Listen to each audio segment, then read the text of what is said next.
Back in the 1980s, US President Ronald Reagan started giving kids big jars of jelly beans when they visited the White House. In here is a jar with that seal engraved on it, and it's filled with jelly beans. Whoa. Reagan had switched an addiction to cigarettes with an addiction to Jelly Belly jelly beans in the 1960s, and when he became the president, it boosted the company's sales massively. But closely associating your brand with a politician can be a bit of a mixed blessing. Hello, I'm Mike Lindell, inventor of MyPillow. Decades later, Mike Lindell, better known as the MyPillow guy, hitched his wagon to US President Donald Trump and... I ran out of money. I have no money personally. Nothing left. Nothing left. I can't go get the money. Lindell spent all of his money trying to prove the 2020 election was stolen and ended up with none of it. This year, on Donald Trump's 80th birthday, there was a big party on his back lawn. Welcome to UFC Freedom 250. Here is the President of the United States of America, Donald J. Trump.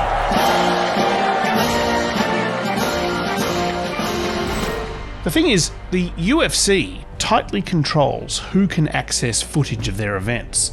So for large sections of the proceedings, every other outlet was confined to watching the massive presidential birthday party on the lawn of the White House from the other side of the road. I don't care if he's a fan favorite and people like him. Some managed to get a tight shot of the president's face as he watched the fighters move backwards and forwards in front of him. Now, on the surface, it seems a little odd that the president would give a private company exclusive rights to broadcast the proceedings of his 80th birthday on publicly owned land. It's also odd that the sport chosen is mixed martial arts. Less than 10% of Americans say they follow combat sport. It's less popular than basketball and tennis, and the White House lawn already has a basketball and tennis court. But this wasn't really about the popularity of the sport. It was about the importance of this particular company, the UFC, to Donald Trump. Trump and the UFC have been entangled for decades. The UFC's president says its current success and popularity is partially down to something Donald Trump did to help them 25 years ago. The Donald Trump.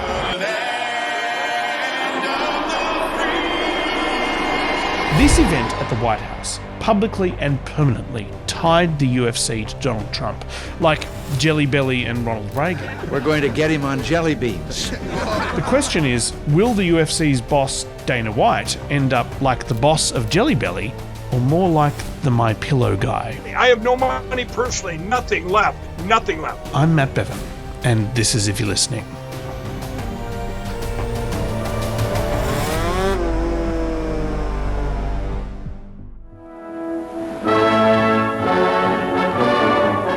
Hail to the Navy, that great bulwark of democracy. This story starts in the US Navy. A fighting tradition instilled in its corps of officers at the US Naval Academy at Annapolis. In the 1950s, one of the young men being trained as a naval officer at Annapolis was John McCain III. Both John McCain I and John McCain II were admirals in the Navy, so John McCain III had quite a bit of expectation hanging over his head. At the academy, recruits would compete against each other in boxing to earn days of leave. During his time there, McCain became quite an accomplished lightweight boxer, and even when he left the Navy to pursue a career in politics, he never lost his love of the sport. First and foremost, I'm a fervent, lifelong fan of the sport. I have followed professional boxing closely for over 4 decades. When McCain entered the US Congress, he took special interest in policies related to boxing. Professional boxing has commonly been called the sweet science and the red light district of sports. Both are accurate descriptions. In this capacity, he also looked into other combat sports. In 1993, that included the emerging sport of mixed martial arts, or MMA. We're live from the mile-high city of Denver, Colorado, at the McNichols Sports Arena, the site of tonight's landmark martial arts event. This was the first ever Ultimate Fighting Championship event. Be forewarned, there are no rules, no judges' scores, and no time limits. There were also no gloves and no weight divisions. The first ever fight at the UFC was between a Dutch kickboxer and a Hawaiian sumo wrestler who was almost twice his weight. The fight lasted 28 seconds before sumo wrestler Telia Tuli charged at his opponent and fell to the ground. Kickboxer Gerard Gordeau then kicked Tuli in the head. We're just missing teeth there. One of Tuli's teeth was found in the crowd. 2 more were embedded in Gordeau's foot. Gordeau then broke his own hand by punching Tuli in the eye. Yeah, there's a bit of blood flowing underneath that eye. That fight was over, but Gordeau fought 2 more times that night with that broken hand and Tuli's teeth still stuck in his foot. In Gordeau's next MMA appearance, he gouged Japanese fighter Yuki Nakai's right eye and punched him in the head over and over while he was on the ground. Nakai somehow ended up winning that fight. Gordeau quit. Nakai fought 2 more times that night before retiring from the sport. He was permanently blind in his right eye from Gordeau's gouging, but he hid that fact for years to try and protect MMA's reputation. When Senator John McCain heard about the incredible level of violence in MMA, he was horrified. This, to him, was miles away from good old-fashioned boxing. What it was at the beginning was human cockfighting. Now, it's worth noting that cockfighting, as in 2 roosters fighting each other in a pit, was still legal in McCain's home state of Arizona at the time. But he was determined that this new sport, known as mixed martial arts, should be banned. I've seen people repeatedly getting smashed in the face with a guy sitting on top of him. That's not a sport. That's a throwback to the Roman Colosseum. But how can a US senator get a sport banned? Well, sports organisations need 2 things: venues to hold their events and lucrative broadcast agreements. From the very first WrestleMania. From the 1980s onwards, combat sports tended to make their money through pay-per-view agreements with cable TV networks. The latest in pay-per-view sports entertainment excitement. You'd pay money to the cable company and you'd get access to the event. To order, race to your phone and call your local cable company now. If McCain could cut off the UFC's access to venues and pay-per-view money, he could kill the sport. So he began sending letters to every state governor in the country and asked them to ban it. He encouraged major cable operators to ban the UFC from their networks as well. By 1997, the UFC was struggling. 36 states refused to allow the UFC to fight there, including the traditional homes of big combat sports events like Nevada, California, and New York. Their 12th event, UFC 12, was due to be held in Niagara Falls, New York, but was banned at the last minute. Amidst a torrent of controversy that runs deeper than Niagara Falls, it's the ultimate fighting championship. They were forced to move it to the small city of Dothan in rural Alabama. It was recently voted the #1 place to live in Alabama, and at one time was considered the peanut capital of the world. But despite these huge setbacks, the UFC was still trying to expand. They hired a young comedian and actor to be their ringside interviewer. Let's go to Joe Rogan. Thanks, Bruce. I'm back here right now backstage. I'll be interviewing the fighters as they come out of the octagon. Just 2 events after Joe Rogan arrived, McCain successfully got UFC banned from cable television, cutting off its main source of revenue. The UFC was in dire straits, and as a last-ditch attempt to make money, they started relying on distributing VHS tapes. It's the Ultimate Fighting Championship. Rent it today only from Trimark Home Video. In terms of holding their events, they were essentially confined to deep red rural states like Alabama and Louisiana. 26 miles of sandy beaches and southern hospitality. And even in those states, it was difficult to secure a venue. 2 events, for instance, were held under a circus tent in the parking lot of a small Mississippi casino with a capacity of under 500. Great fishing, fresh seafood, and the glorious waters of the Gulf of Mexico. Once a sleepy town, it has come alive. It's like holding a UFC event in the car park of the Innisfail Leagues Club. If you don't know where that is, well, that's my point. By 2000, the UFC was on the verge of bankruptcy, but it had an unexpected win in New Jersey, where the state's athletic commission agreed to a trial event in the state held under more restrictive rules. The fighters would need to wear gloves. There were weight divisions, and stomps, headbutts, eye gouges, and strikes to the groin were strictly prohibited. They still needed a venue, though.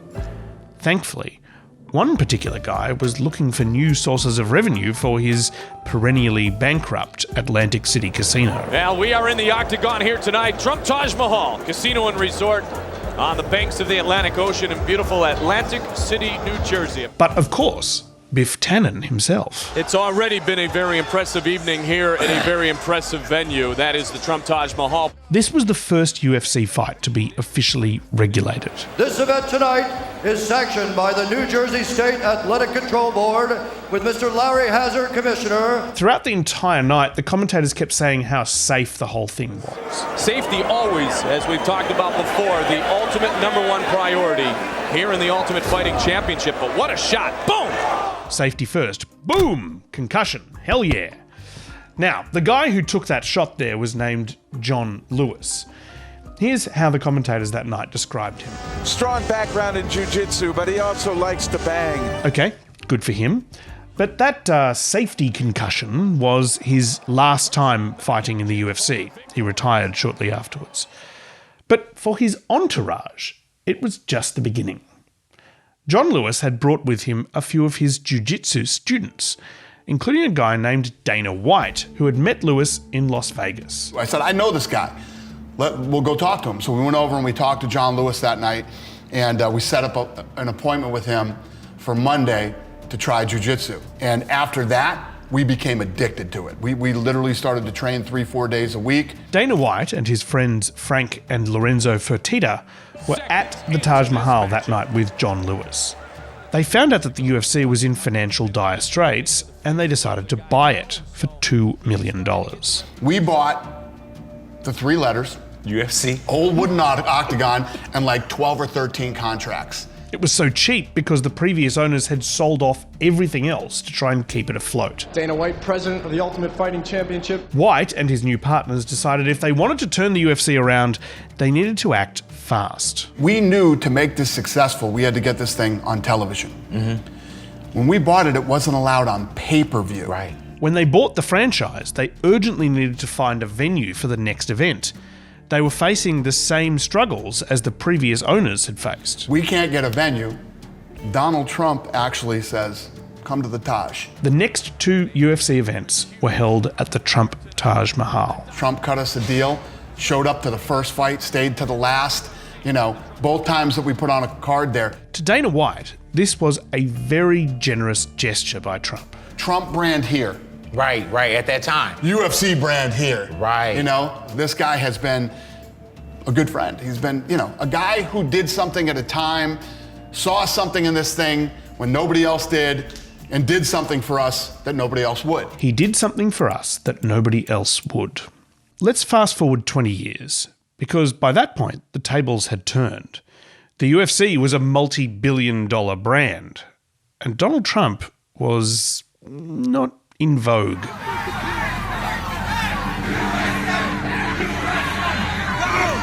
In their thousands, they came, marching on the seat and the heart of American democracy.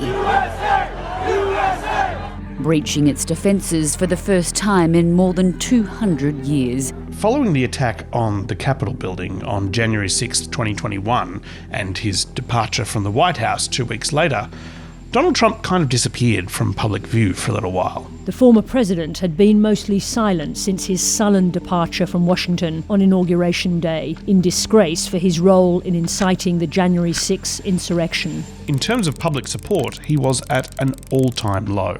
Less than 40% of Americans had a favourable opinion of him. The question after his second impeachment was whether he could ever run again. He spent months in the wilderness, out of office and locked out of his favourite social media networks, Twitter and Facebook. Facebook CEO Mark Zuckerberg said the social media giant's decision to cancel Donald Trump's account was based on his use of the platform to incite violent insurrection. Joe Rogan, who by this stage had been promoted from being the UFC's sideline reporter to being its chief commentator, talked on his podcast, The Joe Rogan Experience, about the importance of an investigation into the Capitol riot.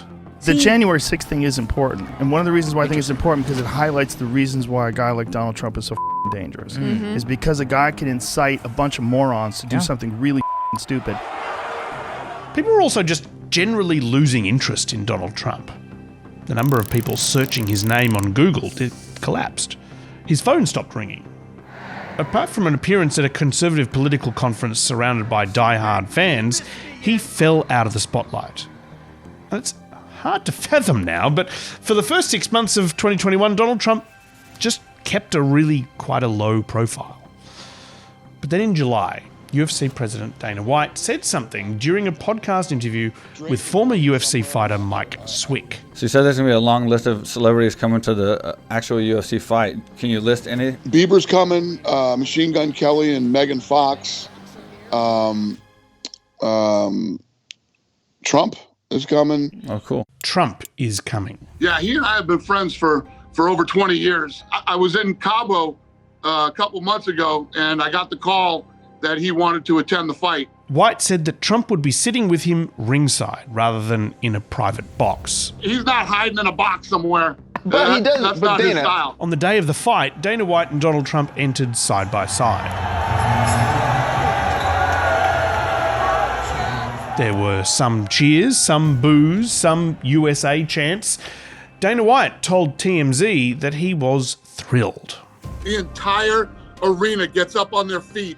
The whole place stands up. It seemed an overwhelmingly positive reaction to... Extremely positive. Joe Rogan, who just a month earlier had been talking about how dangerous Trump was, now talked about how excited he was to meet the former president during the event. I should have got a selfie with him. Should have. Missed opportunity. What are you going to do? It was weird. It was very weird. When he walked in, though, I'm telling you, man, they cheered the out of him. It seems that Trump was pleased with his reception too, because he started regularly attending UFC events and doing long-form interviews on UFC-connected podcasts. Right, we're at Mar-a-Lago. Can't even believe this is happening. We got Donald Trump. It's my honor. My honor. You come highly recommended by Dana White, and that's good enough for me. To Dana White, this was a way of repaying Trump for helping the UFC when they were at their lowest. White was now helping his friend while he was at his lowest. That guy's been a friend of mine for 20 years. He's one of the most stand-up, solid dudes that I've ever met in my life. If he gives you his word, done. After the Capitol riot, Trump still retained a large base of support. His favourability rating never dropped below 33%. But you can't win an election with 33% support. The UFC was one way to claw his way back to around 42 to 45% support, which is where he would need to be if he wanted to get back into office. The crowd go absolutely wild! The UFC was home to an untapped demographic. Politically disengaged young men. These aren't people who would necessarily have voted against Trump, they're just people who wouldn't have bothered to vote at all.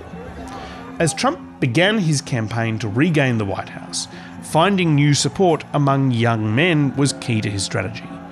The UFC and Dana White became key supporters. When it came to the Republican National Convention in 2024, when Trump had to pick someone to introduce him for his big speech accepting the party's nomination, there was only one guy he wanted. Good evening, ladies and gentlemen.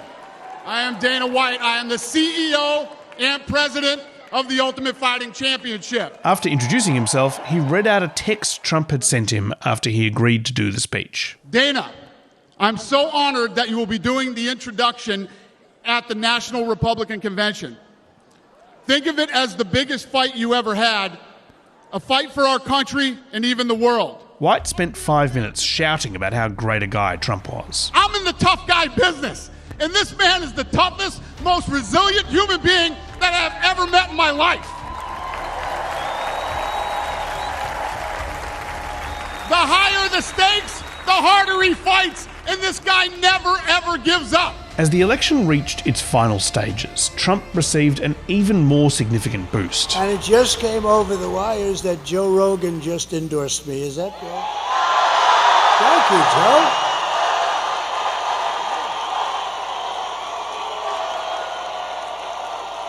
That's so nice. By this stage, Rogan's podcast was the most popular podcast in the world. He invited Trump on for an interview just days before the election. All right, we're rolling. Good to see you, Let's sir. go.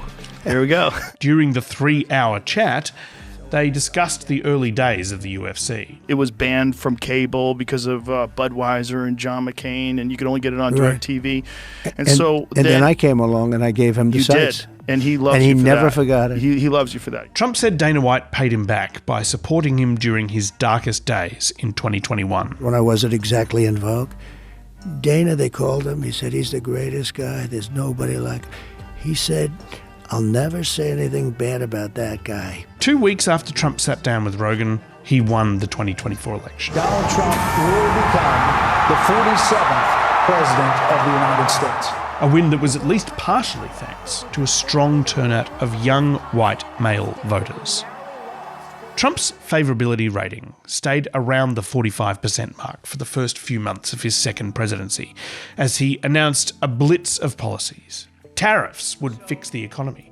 Iran's nuclear weapons sites were obliterated. Doge was cutting government waste. Things were looking pretty good. He and Dana White decided that they would hold a victory lap. We're going to have a UFC fight.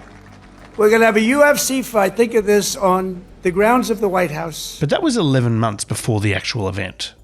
By the time the event was held, Trump's favourability rating was again declining rapidly, dipping down to around 40%. Now, we all know why. The US has launched military strikes on Iran, Yemen, Nigeria, and Syria. Supply shortages and price spikes caused by conflict in the Middle East. Donald Trump fired another salvo in his ongoing trade war. Strait of Hormuz is opened. Then a couple of hours later, it's closed. Then it's open, then it's closed. He's lying. He's gone back on what he promised. No more foreign wars. The polling shift against him has become particularly sharp among young men. The young men who carried him into office in 2024. The young men who make up the vast majority of the UFC's audience. The interesting thing here is that in the eyes of the public, the UFC and Trump are now permanently linked. They've gone hand in hand for a long time. He helped them, they helped him. But now as Trump and Dana White stood together on the south portico of the White House, as jets screamed overhead, as the final notes of the Star-Spangled Banner echoed across the South Lawn, it's clear they are in this together. It was once possible for the UFC's brand and Trump's brand to be separate entities. One could pull the other up. But now they're one brand. What happens to Dana White's empire if Trump's brand continues to slide? It's something that other brands should probably consider as well. Mark Zuckerberg, who once banned Trump from Facebook for using the platform to incite violent insurrection, was in the front row of the UFC event at the White House. When Donald Trump took office for a second time, many companies across the US were quick to bend the knee, hoping to leverage connections with Trump for financial gain.